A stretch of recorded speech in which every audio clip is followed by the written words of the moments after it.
สวัสดีครับวันนี้เรามาพบกันอีกเช่นเคยนะครับกับเมนูหนังเลิกงานครับวันนี้ผมจะมีเมนูนำเสนอเป็นเมนู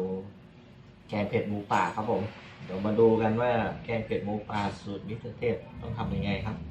ก็เดี๋ยวเรามาดูเครื่องปรุงกันเลยครับว่ามีอะไรบ้างก็หลังเลิกงานก็ไม่มีอะไรครับก็ทำกับข้าวทานกินเองครับผมเดี๋ยวมาดูกันเครื่องปรุงครับมีอะไรครับหลักๆเลยเมนูเราก็จะมีหมูป่า นี่หมูป่าเป็นหมูป่าซื้อมาจากห้างแมคโครครับผมไม่ได้หมูป่าแท้หรอกครับหมูป่าแท้ก็เป็นสัตว์สงวนเอามากินเดี๋ยวโดนตำรวจจับครับผมนี่เดี๋ยวเราก็มีมะเขือเขาเรียกมะเขือเปราะซื้อมาตลาด10 บาทเหลือครับอันนี้พริกแกงอันนี้อร่อยมากครับพริกแกงซื้อมาจากห้างโลตัสผมซื้อกินประจำครับแต่ว่าต้องกินเจ้านี้เจ้าเดียวครับเจ้าอื่นผมกินแล้วมันไม่อร่อยครับแล้วก็มีกะทินะครับก็มีพริกสดนิดนึงแล้วก็เขาเรียกใบอะไรนะใบโหระพาครับซื้อมาจากตลาดตาม5 บาท2ตาม10 บาทครับแล้วก็มีพริกหนุ่มนะครับเดี๋ยวมาดูวิธีขั้นตอนการทำเลยครับว่าแกงเผ็ดหมูป่าของสูตรมิสเตอร์เทพหน้าตาจะออกมาเป็นไงกินได้หรือเปล่าหรือกินไปแล้วจะขี้แตกก็ดูเอาแล้วกันนะครับแต่รับรองครับขี้ไม่แตกครับอร่อยทำมาหลายรอบแล้วครับกินทีไรก็อร่อยทุกทีแหละครับสูตรผมเดี๋ยวมาดูกันนะครับเราก็มาหั่นหมูป่ากันก่อนนะครับก่อนอื่นดูแล้วก็รับมีดก่อนให้เป็นมีดไม่ค่อยคมครับก็เลยต้องรับ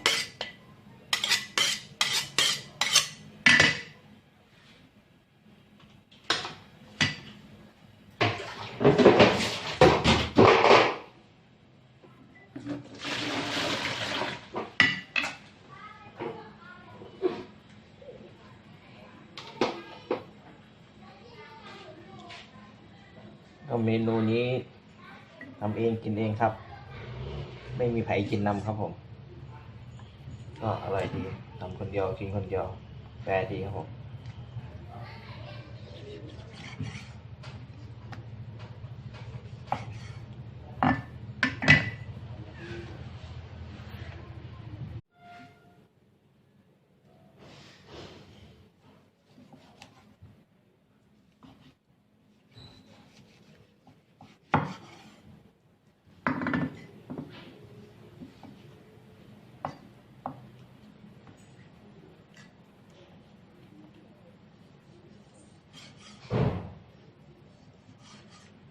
ว่าเลยครับครับทำอะไรผัดเผ็ดหมูป่ากินบ้างกินที่ไหนมา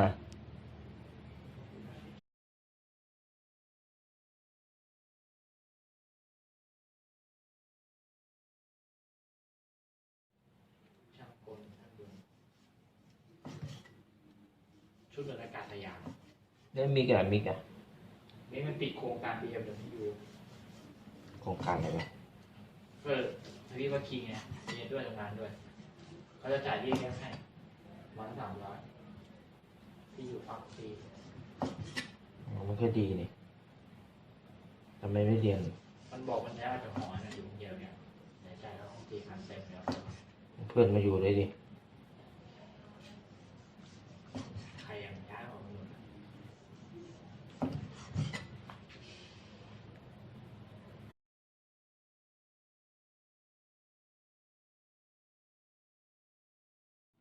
หมูป่าเราก็หั่นเสร็จเรียบร้อยแล้วครับเดี๋ยวเรา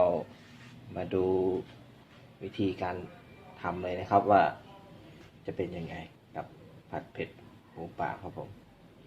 จะมาดูเลยครับขั้นตอนการทำครับพริกแกงเราก็จะนำมาผัดนะครับก็จะใส่น้ำนิดนึง